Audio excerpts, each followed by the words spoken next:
नमस्कार साथियों, आशा करता हूँ कि आप स्वस्थ होंगे और खुशहाल भी होंगे। मित्रों, नदी और नारी का इस मनुष्य जीवन में बहुत अधिक योगदान है और इनके योगदान को मनुष्य कभी नकार नहीं सकता है।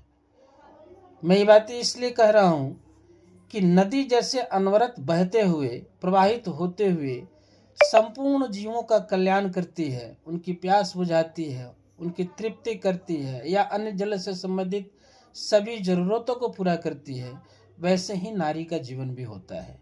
नारी का जीवन जो है किसी परिवार निर्माण की प्रमुख आधारशिला है, जहाँ से पारिवारिक रूपरेखा तैयार होती है। बच्चों की परवरिश, बच्चों के रहन सहन, उनकी शिक्षा दीक्षा और अच्छे संस्कार इन्हीं के हाथों में होता है। तो हम कह सकते हैं कि नदी और नारी के बगैर यह संसार जो है, जिसमें मानव सभ्यता है, यह शून्य है। इनके बगैर इनकी कल्पना नहीं की जा सकती है।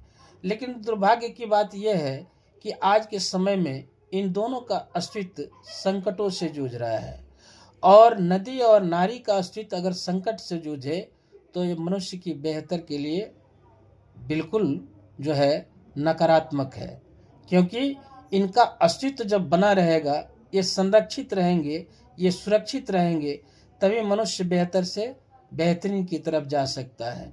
और ये जब संरक्षित नहीं रहेंगे, ये सुरक्षित नहीं रहेंगे, तो मनुष्य बेहतर की तरफ नहीं जा सकता है। तो ये विचारणीय है आज के समय में, क्योंकि इन दोनों के बगैर जीवन की आधारशिला नहीं रखी जा सकती है। तो इसमें हमारा ये योगदान होना चाहिए, इनको संरक्षित रखने में और इनको सुरक्षित रखने में भी। इसलिए मेरा ये मानना है कि नदी और नारी जीवन के आधार स्तंभ है। इनको सुरक्षित रखें, संरक्षित रखें, ताकि मानव जीवन बेहतर से बेहतरीन हो। वैसे भी इनका इस संसार में काफ़ी महत्व है, क्योंकि जीवन इन्हीं के द्वारा है, सृजन भी इन्हीं के द्वारा है और जीवन की ज़रूरत जो भी है, अधिकांश प्रारूप जो है इन्हीं के द्वारा तय होते हैं। जो मनुष्य की ज़रूरत है और आधारशिला है, पारिवारिक रूपरेखा है, ये सब जो है इन्हीं के द्वारा सृजित होता है। इसलिए इस विषय पे विचार करना चाहिए, सोचना चाहिए, और इन बातों को अगर आप सोचेंगे तो ज़रूर ही इनकी विशेषताएं आपको नज़र आएंगी।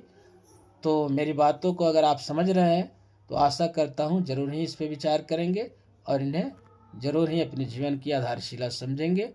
जय श्री राम।